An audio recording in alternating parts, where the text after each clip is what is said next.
With the sudden turnaround and emergence of Tobias Harris's skill set under Doc Rivers, a lot of people are saying it's raising his trade value.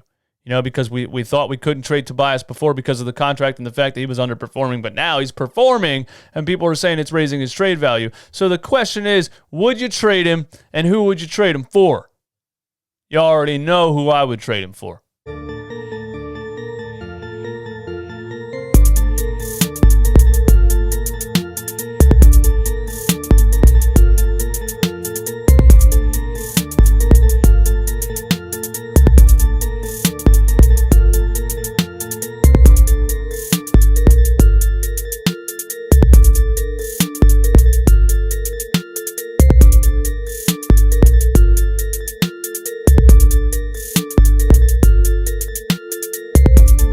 This video is brought to you by the Run It Back Teespring store. Click the link in the description, get all the Run It Back merch, and use the code RUNMY20 for 20% off, like this In Morey We Trust t-shirt, because Daryl Morey came here, and let's call it what it is, changed the franchise for the better, did all the things that were obvious to most of us that were not obvious to the team beforehand, and now we're in a great position.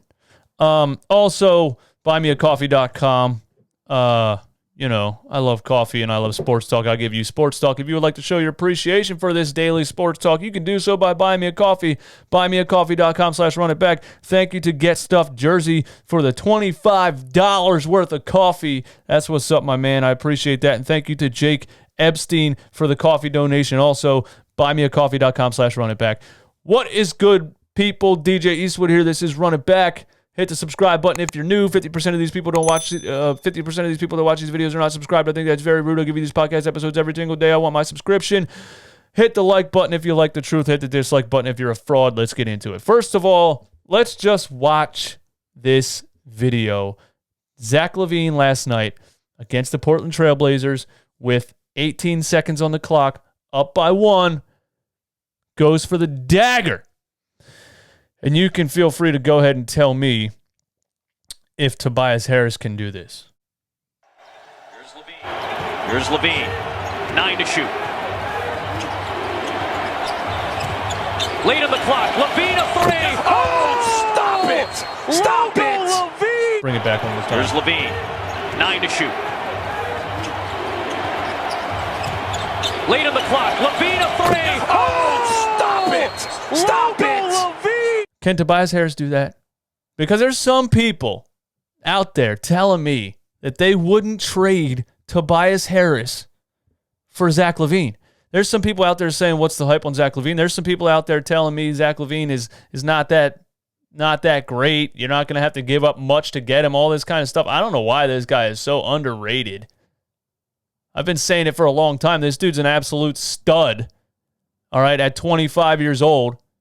Can Tobias Harris do that? Tobias Harris, when a game is on the line, because that's the thing.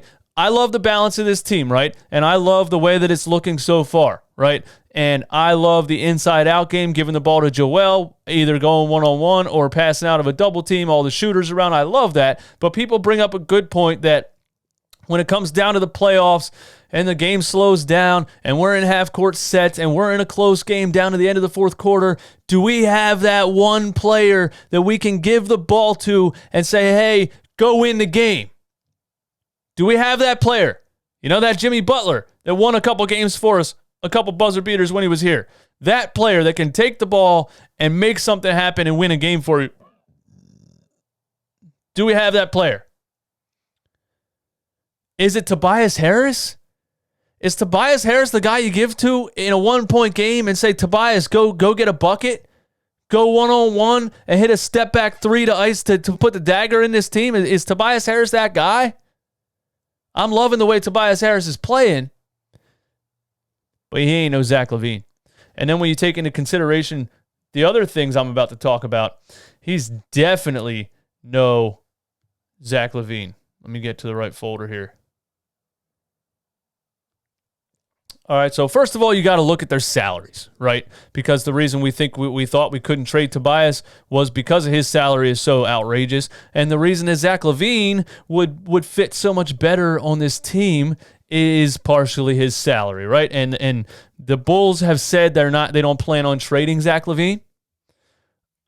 They can say that all they want. At the end of the day, next year is the last year of Zach LaVine's contract, and then he's an unrestricted free agent. And do you really think Zach LaVine, if the Bulls continue to be a bad team, do you really think Zach LaVine is going to want to spend the rest of his career there? Do you really think Zach LaVine is going to want to sign the Supermax extension and stay in Chicago for 5 years for the next 6 seasons? Do you really think Zach LaVine wants to do that? Or does Zach LaVine want to be the stud player on a championship caliber team? Right? So next year is the last year on his contract, and he makes $19 million a year.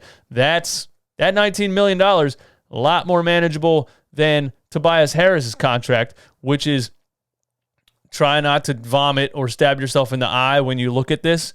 But, Tobias Harris made $32 million last year. He makes $34 million this year. Next year at 29 years old, he'll make $35 million. The year after that at 30 years old, he'll make $37 million. And the year after that at 31 years old, he will make $39 million in 1 year. That is double the salary of a Zach LaVine. That's one of the major reasons I would make this trade. But it gets even better than that. It's not just that Zach LaVine has a much better contract. It's not just that Zach LaVine is 3 years younger. Let's just look at the stats. Zach LaVine in Chicago. All right. 2018 in Chicago, the year after he was traded there, he averaged 23.7 points per game, 46% shooting, 37.4% from the three-point range. All right. The year after that, last season, 2019, he averaged 25.5 points per game, 45% from the field, 38% from three. This season, he's averaging 23.8 points per game, 44% from the field, 30% from three. His three-point rating dipped a little bit, but we're 6 games into the season. We can't really take those stats, realistically at this point. 2019 and 2018, I'm seeing at 24 years old, he averaged 25.5 points per game. All right. He's 3 years younger than Tobias. What can this kid possibly do by the age of 28 if he's doing that at 23? Tobias Harris stats, just for comparison, 2011 all the way to this season, all right? His field goal percentage is always around 46%. His points per game, we're not going to count the first 2 seasons, rookie, second year, whatever. Orlando, he averaged 17 points per game. Orlando, he averaged 14. Orlando, he averaged 17, 13. Went to Detroit, he averaged 16, 16, 18 in Detroit. I remember that year. Then he got traded to the Clippers. He averaged 19.3 points per game. Then the next season he played for the Clippers again. That's the season that he averaged 20.9 points per game under Doc Rivers. That's the season we all talk about. That's the Tobias Harris that we all talk about, right? He got traded to the Philadelphia 76ers for Jimmy Butler, and that whole thing went down, and he averaged 18 points a game the rest of the season in Philly. So 20 points per game in LA, 18 points per game in Philly in the same year because he was going into the Brett Brown coaching staff, and there was a lot of fit issues with Jimmy Butler and all those guys on the same team together. So that was something he had to get used to, right? So last season under Brett Brown again, he averaged 19.6.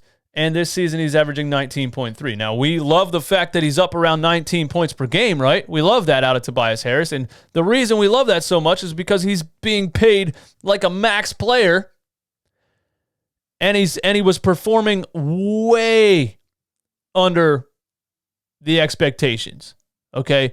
But even being paid as a max player is 19 points per game, the expectations, And the Tobias Harris is a 20-point scorer thing may not even be true. When you look at the stats for his entire career, he only averaged 20 points a game one single time. In his entire career. He's a career 16, 15, 17 point per game player. That, to me, is a nice player to have, but is definitely not an all-star level player and is definitely not a player that you want to put the ball in his hands and have him go win a game Especially when you compare it to Zach LaVine, who's 3 years younger and averaged 24 and averaged 25.5 points per game last season. To me, it's glaring. It's glaring that if you were going to trade Tobias Harris, if you think his trade value is going up, and the Bulls were willing to part ways with Zach LaVine, to me, that makes perfect sense. You let me know if you would do it. You let me know in the comments. If you're listening on Apple Podcasts or Spotify, let me know on Twitter at IamDJ Eastwood. So I went into the NBA trade machine, and I just threw some things together real quick to say, what could you get, or what would you have to give up, or whatever, to get Zach LaVine, and match salaries and that kind of thing for the Chicago Bulls. And the way I'm seeing it, the Bulls will be over the salary. The Bulls will be over the salary cap by $10 million just on Tobias Harris' contract alone. So you got to get the Bulls to throw in some players to match salaries, first of all, right? We can't even really throw in extra players in that trade because Tobias Harris' salary is so high. So I came up with Zach LaVine, Wendell Carter Jr., and Arcidiacono. Correct me on that last name. I know some of you guys that know absolutely everything about everybody are always in the comments like, you said his name wrong, or that player didn't do this, or that player plays for this team or was traded back in his whatever. I came up with these three players in a Tobias Harris trade, and how does that benefit the Chicago Bulls? Well, it doesn't much. But again, you don't want to lose Zach LaVine for nothing if he doesn't want to stay there, and next year is the last year on his contract. You are getting a player in return. We would have to throw in first-round picks. I mean, there's no two ways around that. We can't just give them Tobias. They're not just going to do that and take Tobias Harris in return. We'd have to throw in first-round picks. So Tobias Harris and 2 first-round picks might get you Zach LaVine. And we're in win now mode. You know what I'm saying? And the people that don't want to give up picks don't really understand how this thing works. We're in win now mode. We're not focused on who we're going to draft in the first round next season or the year after that or the year after that. These next 5 seasons are crucial. Our goal is to win a championship within those next 5 seasons. That's why teams trade away first round picks, because we're not looking at the draft. We're looking at building the best team to win right now. So you throw Tobias Harris and 2 first-round picks for Zach LaVine and a couple players to match salaries. That's what I came up with. You guys give me your opinions in the comments and what you think about that. I do want to respond to a tweet because I was talking about the Sixers and how I believe they can compete with anybody, and that's me personally right now. I believe they can compete with anybody. The way that they're playing, what they've showed me as far as spacing, as far as defense, as far as the overall build of the roster, the shooters around Joel Embiid and Ben Simmons, the level that Tobias Harris is playing. I know I'm talking about trading him for Zach LaVine, but that's because if you add Zach LaVine onto this roster, it's a no-brainer to me. That's a championship-level team for the next 3 seasons if you add Zach LaVine to this team. If you don't add Zach LaVine to this team, I still think they can get it done. I just think it would be, their chances are less. It would be more of a struggle. They wouldn't be a dominant championship team, but they could win a championship. And somebody on Twitter told me that the Sixers can't beat the Lakers. Actually, shout out to Big Play Slay, who is an Eagles and Lakers fan, which I'll never understand, but you do you, my guy. He said, my Lakers will easily kill you guys by at least 20 or more if we really wanted to. Like, the Lakers can just beat everybody by 20 points if they really want to. Nah, bro, that ain't going to happen. But anyway, this is what I want to respond to. Justin Horowitz, 3. Thanks for the tweet, man. He said, Lakers are going to kill us, though, to be honest. If they didn't have Gasol, I would favor the Sixers, but just because Embiid got AD's number, but Marc Gasol got big boy Embiid's. I think that means big boy Embiid's number. I want to say this. Marc Gasol is one of the only players in the NBA that can guard Joel Embiid. We all know that. We talk about it a lot, right? He shut him down in the playoffs that year and all that stuff. But was that 100% Marc Gasol? Or was that Marc Gasol plus Serge Ibaka plus the fact that the Sixers' spacing issues were what they were and we didn't have the team that we have now? You understand what I'm saying? Joel Embiid looks so much better this season because of the roster construction, the spacing, the creativity on offense, and the shooters on the three-point line. So it was easy to double team Embiid when he'd pass out and we brick everything, or when he would get double and triple teamed so fast that he would turn the ball over. It's not looking like it's that easy to double team Embiid now. He's passing out of the double team way better. They practice it, they work on it every single day.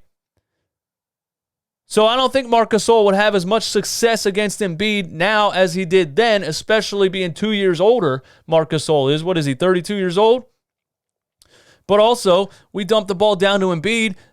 Marc Gasol 1-on-1. I think Embiid has him at this point. Lakers bring a double team. We pass out of the double team way better than we passed out of the double team back then. I just think that was a different team, and you can't really judge Embiid versus Gasol 100% off of that. You got to look at what our team looks like now with the spacing, the ball movement, the creativity, what they're doing in practice, how much better Embiid looks passing out of double teams, everything. I think the Philadelphia 76ers, I think the 2020, the 2021 Philadelphia 76ers can hang with the Lakers right now, even without the Zach LaVine trade. If Daryl Morey would work some magic and make that trade happen, it's a wrap. Book it. Thank you guys for listening to me. My name is DJ Eastwood. This is Run It Back Philly. Hit the subscribe button if you're new. Hit the like button if you like the truth. Hit the dislike button if you're a fraud. Sixers play the Wizards tonight. I don't even care about that game, honestly. I wish they didn't. I wish they just had a night off and then could play the Nets tomorrow. I can't wait for them to play the Nets tomorrow so we can talk about them playing a really, really good team, although you already know what I think about the Nets. Durant's not playing, so we might be 8-1 after the Nets game. Who knows, man? Give me all your thoughts and opinions in the comments. My name is DJ Eastwood. Peace.